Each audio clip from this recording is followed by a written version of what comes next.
எப்படி சொல்லன்னு தெரியல, வார்த்தைகளாலாம் அந்த அழகை சொல்லவே முடியாது. வந்து ஆட்களை தூக்கிட்டு வராங்க, பாதிக்கு மேலே இறங்கி நடக்க முடியல அப்படின்னு சொல்லிட்டு. ஃபால்ஸ் வளருது 1000 அடிக்கு மேலே சமதளத்தில் இருந்துச்சு அங்கே உள்ள ஃபுட்டு. நம்ம எல்லா ஸ்டேட்டான டெலிஷியஸான ஃபுட்டுன்னா அது மேகாலயாவில் தான்.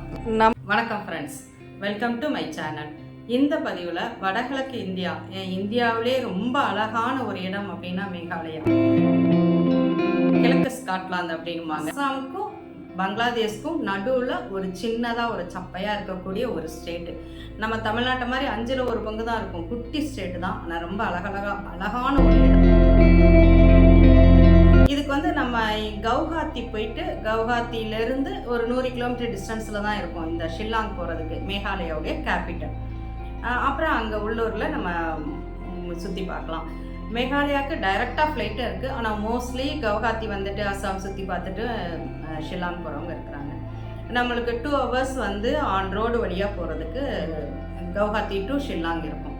மேகாலயா வந்து கடவுள் ரொம்ப ஜாலி மூடில் இருக்கும் பொழுது படைச்சிருப்பார் போல்ட்டு நம்மளுக்கு நினைக்க தோணும். அவ்வளோ ஒரு சூப்பரான பிளேசஸ்ஸு, ரொம்பவே ஒரு அருமையான ஒரு என்ஜாய் பண்ணக்கூடிய ஒரு இடம். எனக்கு மற்ற எல்லா ஸ்டேட்டு போகும்பொழுது எனக்கு தமிழ்நாட்டை பற்றி எப்போவுமே ஒரு இது உண்டு, கர்வம் உண்டு. ஏன்னா மற்ற ஸ்டேட்டோ மற்ற நாடுகளோ எங்கேயுமே ஃபால்ஸில் வந்து நம்ம குளிக்க முடியாது. தமிழ்நாட்டில் மட்டும்தான் எல்லா ஃபால்ஸ்லையும் குளிக்கலாம். அந்தளவு நம்ம தமிழ்நாடு கிரேட் அப்படின்னு நினச்சிக்கிட்டு இருக்கேன். பட் தமிழ்நாட்டை விட இந்த மேகாலயா ரொம்ப நல்லாயிருக்கு. இந்த நேச்சுரல் பியூட்டின்னு சொல்லும்போது, ஏன்னா தமிழ்நாட்டில் வந்து இந்தளவு க்ளீனான ரிவர்ஸ் பார்க்க முடியாது. தமிழ்நாட்டில் தண்ணியில் வந்து சில அந்த செயற்கைகள் தான் காரணம்னு நினைக்கிறேன். ஏன்னா ஒவ்வொரு ஊர் தண்ணி ஒவ்வொரு மாதிரி இருக்கும். தமிழ்நாட்டு தண்ணி வேறு மாதிரி இருக்கும், பிரம்மபுத்திரா தண்ணி வேறு மாதிரி இருக்கும். ஒவ்வொரு இடங்கள் நீங்கள் போகும்பொழுது, இப்போ ஹரித்வார்லாம் பார்த்திங்கன்னா அந்த தண்ணியை வித்தியாசமாக இருக்கும். அது அப்போ தான் மலையிலேருந்து கீழே இறங்கி வர்றது. அந்த தண்ணியில் கலந்துருக்கக்கூடிய அந்த கனிமங்களுடைய சேர்க்கைன்னு நினைக்கிறேன், அது எவ்வளோன்னு தெரில. அப்படி இந்த மேகாலயாவில் தண்ணி வந்து இவ்வளோ பியூரான ஒரு வாட்டரை வந்து நீங்கள் உலகத்தில் எந்த இடத்துலையும் பார்க்க முடியாதுன்னு நினைக்கிறேன். நம்ம அங்கே அப்படி ஒரு அழகான தண்ணி, அவ்வளோ பியூராக இருக்கும். எத்தனை அடி பள்ளத்தில் எத்தனை அடி அடிகள்னாலும் அந்த கூழாங்கல் நம்மளுக்கு தெரியும். நம்ம தூரத்தில் தனியாக போட் நிற்கிதுன்னு நினைப்போம், ஆனால் அது தண்ணியில் மிதந்து வந்துக்கிட்டு இருக்கும். அந்தளவு ஒரு மாதிரி தண்ணி அடியில் இருக்கிறதே தெரியாது. அந்த வாட்டருக்கு நிறமில்லை அப்படிங்கிறது அங்கே நம்ம வந்து பார்ப்போம். ரொம்ப சூப்பரான ஒரு பிளேஸு. இந்த மேகாலயாவில் வந்து ஒரு 4 daysலாம் காணாது, 7 days போடணும். ஏன்னா நாங்கள் 4 daysல வந்து எங்களால் ரொம்பவே பார்க்க முடியல. அப்புறம் மேகாலயாவில் பேக்கேஜ்னாலும் சரி, இந்த குரூப் டூர்னாலும் சரி, அவங்க முக்கியமாக ஏசியாவுடைய மிக கிளீனஸ்ட் சிட்டின்னு சொல்லிட்டு நம்மளுக்கு ஒரு பேக்கேஜ்லேயே வரும்.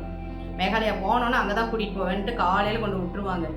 அந்த வில்லேஜில் வந்து அந்த லிவிங் ரூட் பிரிட்ஜ் அப்படின்னு சொல்லிட்டு ரப்பர் மரத்தால் கெட்டப்பட்ட, பழங்குடியினரால் கெட்டப்பட்ட 2 அடுக்கு பாலம் நாங்கள் அவங்கள கூட்டிகிட்டு போகிறோம் பார்க்குறதுக்கு. நம்மளும் அது பெரிய அளவில் நினச்சிட்டு போவோம். ஆக்சுவலாக அந்த இது வந்து நம்ம அந்த 2 அடுக்கு பாலம், அந்த ரப்பர் இதால் கெட்டின பாலத்தை பார்க்கணும் அப்படின்னா 3500 படிகள் அப்படிங்கிறது வந்து சொல்கிறாங்க. நம்ம கூகுளில் மற்ற நம்மளுடைய ட்ராவல் ஏஜென்ட்லாம் சொல்லுவாங்க. பட் அங்குள்ள ட்ரைபல்ஸ்லாம் சொல்கிறாங்க அது 5000 படிகள் இருக்கணும். இதுவரை யாரும் சரியாக எண்ணதில்லை, அவ்வளோ படிகள் இருக்கும் அப்படின்னு. சரி, நம்மளால் போக முடியுமா என்ன அப்படின்னு யோசிச்சுக்கிட்டே அந்த ஆர்ச், வெளியில் ஆர்ச் இருக்குது, சின்ன சின்ன கடைகள்லாம் இருந்துச்சு. அங்கே உட்காந்து யோசிச்சுக்கிட்டே இருக்கும் பொழுதே ஸ்ட்ரக்சரில் வந்து ஆட்களை தூக்கிட்டு வராங்க, பாதிக்கு மேலே இறங்கி நடக்க முடியல அப்படின்னு சொல்லிட்டு. அது ஸ்ட்ரக்சராக நம்மள மாதிரிலாம் இருக்காது, மூங்கில் அந்த துணியை கட்டி அப்படி தூக்கிட்டு வர்றாங்க. அதுக்கு நடுவில் ஏதோ ஒரு இடத்துல வந்து இடம் இருக்கான். அதனால ஒரு யங்ஸ்டர்ஸ் போகலாம், வயதானவர்கள் கரெக்டாக உடல் ஃபிட் இருக்கிறவங்க மட்டும் அந்த ரிஸ்க்கை எடுங்க. அது வந்து கொஞ்சம் ரிஸ்க்காக தான் தெரிஞ்சுது, அதனால் நாங்கள் போகலை அந்த இடம். வெளியில் நின்று பார்த்துக்கிட்டு அங்கே போகிற வர்றவங்கள்ட்ட கேட்டுட்டேன், சரி ரிஸ்க் எடுக்க வேண்டாம். நம்ம இறங்குறது கூட அங்கே கம்பு வெளியில் விற்கிறாங்க, 20 ரூபா தான். அந்த கம்பை ஊனி இறங்கிடலாம். திருப்பி ஏறுறது 3500 படினே வச்சுக்குவோம், எப்படி ஏற? அதுவும் நம்ம காலையில் போயிட்டு மத்தியானத்துக்குள்ளே அங்கே குளிச்சுட்டு எடுத்துகிட்டு ஏறணும். போக முடிந்தால் போக. இப்போ நம்ம பார்க்குறதா இந்த டபுள் டெக்கர் பிரிட்ஜு. இது வந்து நோங்ரியாட் அப்படிங்கிற ஒரு வில்லேஜில் இருந்து நேர் செங்குத்தாக கீழ் நோக்கி இறங்கணும். இறங்கி குளிச்சுட்டு இந்த பிரிட்ஜை பார்த்துட்டு அதுக்கு பிறகு மேல் நோக்கி நம்ம வரும்பொழுது தான் மேல் நோக்கி வரும். மேகாலயாவில் 3 இடங்கள் மிக முக்கியமான இடங்கள். மேகாலயோடைய கேபிட்டல்ஸ் இல்லாமல் அதை சுற்றி ஏகப்பட்ட இடங்கள். நம்ம இப்போ பார்க்குறது உமியம் லேக்கு. இது கேபிட்டல் ஷில்லாங்லேருந்து ஒரு 15 கிலோமீட்டர் டிஸ்டன்ஸில் இருக்குது. இது ஒரு செயற்கையான ஏரி. இதுக்கு மேலே உமியம் அணை இருக்குது. அங்கே நீர் மின்சாரம் உற்பத்தி செய்கிறாங்க. அதுக்கு பிறகு உருவானது இந்த ஏரி. மேகாலயாவுடைய அடையாளம் இந்த ஏரி. இது கேபிட்டல் ஷில்லாங்க்கு கிட்ட இருக்கிறதுனால மேகாலயா மக்கள் நிறைய பேரை இந்த ஏரியில் வந்து என்ஜாய் பண்ணுறதை பார்க்கலாம். இங்கே எல்லா வாட்டர் ஸ்போர்ட்ஸும் உண்டு. இந்த ஏரியில் போட் ஹவுஸும் உண்டு. போட் ஹவுஸ்னால் நம்ம கேரளா ஆலப்புழையில் பார்க்குற மாதிரி மூவபிள் ஹவுஸ் கிடையாது. காஷ்மீரில் இருக்க மாதிரி கரையின் ஒரு ஓரத்தில் வந்து அந்த ஹவுஸ் இருக்கும். நம்ம நைட்டு போய் ஸ்டே பண்ணிக்கலாம். ஒரு நைட்டுக்கு வந்து 3000 ரூபாய் வாங்குவாங்க ஒரு ஃபேமிலிக்கு. நைட்டு டின்னரும் மார்னிங் பிரேக்ஃபாஸ்ட்டும் தந்துடுவாங்க. இங்கேருந்து துடுப்பு போட்டில் கூட்டிகிட்டு போயிட்டு திருப்பி கொண்டு கரையில் மறுநாள் காலையில் விட்டுருவாங்க. இந்த லேக்கு, இந்த பார்க்கு, இந்த போட் ஹவுஸு, இந்த வாட்டர் ஸ்போர்ட்ஸ் எல்லாமே ரொம்பவே சூப்பராக இருக்கும்.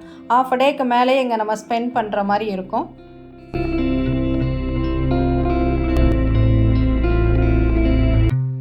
அடுத்து ஷில்லாங்கில் உள்ள ஏர்க்ராஃப்ட் மியூசியம். இது எல்லா ஏர்க்ராஃப்ட் மியூசியம் மாதிரி ஏரோப்ளேன் நிப்பாட்டி வச்சுருக்குது. உள்ள அவங்களுடைய யூனிஃபார்மு, அந்த உள்ள என்ஜினு, அதை பற்றின விளக்கப்படங்கள், அப்படி இந்த ஏர்க்ராஃப்ட் மியூசியம் ரொம்பவே சூப்பராக இருந்துச்சு. ஷில்லாங்கில் பார்க்க வேண்டிய ஒன்று இந்த ஏர்க்ராஃப்ட் மியூசியம். அடுத்து ஷில்லாங்கில் மிக முக்கியமாக Wards lake along with botanical garden. சூப்பரான ஒரு பிளேஸு, ரொம்ப ரிலாக்ஸ் பண்ணக்கூடிய பிளேஸு. இது போலீஸ் பஜார்னு சொல்லக்கூடிய அந்த இடத்துல தான் இருக்குது. இது ரொம்ப பெரிய ஒரு லேக்கு. அப்புறம் விதவிதமான மலர்கள், ரொம்பவே சூப்பராக இருந்துச்சு. சிட்டிக்கிட்டே இருக்கிறதுனால வெளியில் அந்த சின்ன சின்ன ஃபுட்டு ஸ்டாலு, அப்படி இது ஷில்லாங்கில் பார்க்க வேண்டிய ஒன்று. அடுத்து எலிஃபண்ட் ஃபால்ஸு. இது வந்து எலிஃபண்ட் மாதிரி ஒரு ராக் இருந்துச்சு, அது வழியாக ஃபால்ஸ் அப்படிங்கிறதுனால இந்த நேம் வந்துச்சு. ஆக்சுவலாக அப்படிலாம் ஒரு ராக்கம் இருக்கிற மாதிரி தெரில. இந்த ஃபால்ஸு நிறைய படிகள் இறங்கி வந்து இந்த ஃபால்ஸை பார்த்துட்டு போகிற மாதிரி இருக்கும். அந்த ஃபால்ஸ் முன்னாடி நின்று ஃபோட்டோ ஷூட் எடுக்கிறது, அப்புறம் மேகாலயா மக்களுடைய பாரம்பரியமான உடை அணிஞ்சு அங்கே ஃபோட்டோ எடுக்கிறது, அந்த மாதிரி ஒரு என்டர்டெயின்மெண்ட் பிளேஸ் இது. அடுத்து வந்து சிரபுஞ்சி. உலகத்திலே அதிக மழை பொழியக்கூடிய இடம். நம்ம மிந்தி படித்தோம். இப்போ பக்கத்தில் மவுசிங் கிராமம் அப்படின்னு இன்னொரு கிராமம். இங்கே இந்த சிரபுஞ்சிலேருந்து 16 கிலோமீட்டரும். இப்போ இங்கே விட அங்கே தான் அதிக மழை பெய்யுதான். அந்த சிரபுஞ்சி, அதை சுற்றி உள்ள பள்ளத்தாக்கள், ஏகப்பட்ட ஃபால்ஸு, அப்படி ரெண்டாவது. அடுத்து மவுஸ்மாவ் குகை. இது வந்து ஷில்லாங்லேருந்து ஷோக்ரா அப்படிங்கிற ஒரு ஊருக்கு போகிற வழியில் இந்த குகை வந்து வருது. இது சுண்ணாம்பு குகை, அதனால் நிறைய வந்து அரிச்சரித்து கொஞ்சம் குண்டாக இருக்கிறவங்க உள்ளே போய் சில இடங்கள் போக கஷ்டமாக இருக்கும்னு நினைக்கிறேன். அந்த மாதிரி குறுகலாக உட்காந்து நெளிஞ்சு அஸ்யூஷுவல் குகைக்குள்ளே போயிட்டு வரக்கூடிய எக்ஸ்பீரியன்ஸ் கொடுக்கக்கூடியது இது.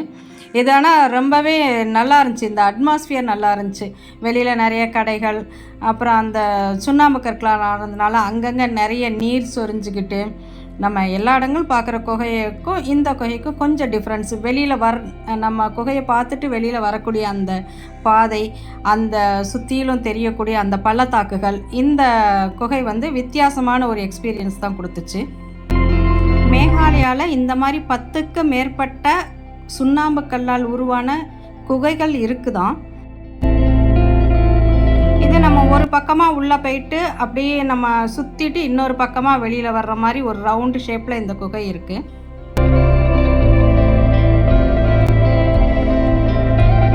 அடுத்து நோ காலிக்காய் ஃபால்ஸ் அப்படிங்கிறாங்க. இது வந்து சோக்ரா அப்படிங்கிற ஒரு வில்லேஜ்லேருந்து ஒரு 5 கிலோமீட்டர் டிஸ்டன்ஸில் ஒரு இந்தியாவோட மிக உயரத்துலேருந்து விழக்கூடிய ஒரு ஃபால்ஸை பார்க்க இப்போ நம்ம போய்கிட்டு இருக்கிறோம். நம்ம அடியோடி காட்டு வழியாக போய் அந்த ஃபால்ஸ் விழக்கூடிய ஒரு இடத்தையும் பார்க்கலாமா? அது ட்ரெக்கிங் மாதிரி போகணுமா? அது கைடாவது அந்த கிராமத்தில் உள்ள மக்களை கூட்டிகிட்டு நீங்கள் அடிப்பகுதிக்கும் போகலாம் அப்படின்னாங்க. இப்போ நம்ம ஃபால்ஸ் விழக்கூடிய மேல் பகுதி, மேலேருந்து இப்போ இங்கே அதிரப்பள்ளி ஃபால்ஸ் மாதிரி மேல் பகுதிக்கு நம்ம இப்போ போய்கிட்டு இருக்கிறோம். இப்போ நம்ம அந்த ஃபால்ஸ் கிட்ட வந்துட்டோம். இது வந்து இந்தியாவில் உள்ள நீர்வீழ்ச்சிகளை 1000 அடிக்கு மேலே விழக்கூடிய மிக உயரமான நீர்வீழ்ச்சி. என்ட்ரன்ஸ்லேயே நிறைய கடைகள் இருக்குது. அது நம்ம பார்க்கிங் பண்ணிவிட்டு கொஞ்சம் தூரம் நடந்து வந்தால் இந்த மாதிரி நம்மளுக்கு சேஃப்டிக்காக ஒரு நடப்பாதையும் அதை சுற்றி அந்த கம்பிகளும் போட்டு வச்சுருக்குறாங்க. 1000 அடிக்கு மேலே சமதளத்தில் இருந்து அந்த விழக்கூடிய அந்த அழகே ரொம்ப ரம்மியமாக இருக்குது. இந்த இடத்துல ஒரு பெண் விழுந்து இறந்ததுனால இந்த பேர் வந்ததாக சொல்லப்படுது. அடுத்து நம்ம லைட்லம் கேன்யான் அப்படிங்கிற ஒரு வியூ பாயிண்ட்டுக்கு போயிட்டுருக்குறோம். இது வந்து மேகங்களின் உறைவிடம் அல்லாட்டி மலைகளின் முடிவு அப்படின்னு சொல்லக்கூடிய ஒரு மேகாலயாவுடைய அடையாளம் அப்படின்னாங்க இந்த பிளேஸை.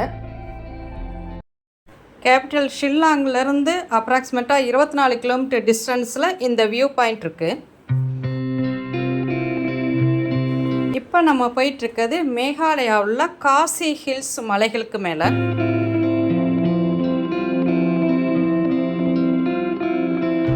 நான் வந்து ஒவ்வொரு நேரம் ஒவ்வொரு கலரில் தெரியும்னு எங்கள் கைடு சொன்னார்.